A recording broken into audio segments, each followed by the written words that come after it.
Okay, hi y'all.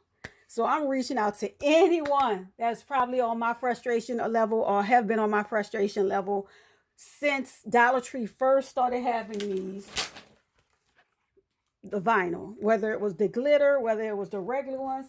Because let me tell you something, every setting I have tried on my Cricut, it will shred the vinyls and the mats would just be like done deal.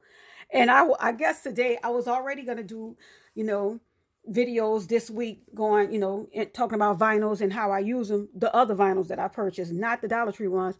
Well, I was just like, you know what, I'm gonna try one last thing. So I got one of my old mats that I didn't care if it was destroyed.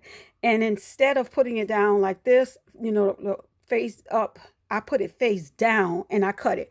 Why they cut with no problem, y'all? I'm not even joking. Are y'all looking at this? I am so I am so tripping out. Like this could have been a thing. Do you see this with no problem?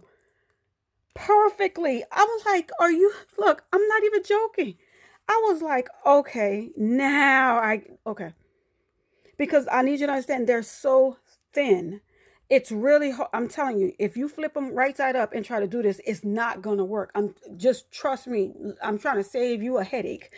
Just put it face down and cut them, and everything will be.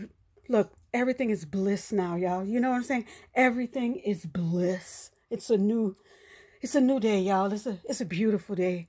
The sun is shining. Like I'm so happy now. I'm like, yes. I mean, yes.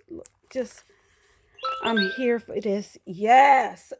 Finally. So if any of you all out there had my frustration where, let's be honest, that's a good deal for the vinyl, but like I said, it just would not act right for me. Just try that. Just flip it over and cut out your patterns and then just watch it. Just be like,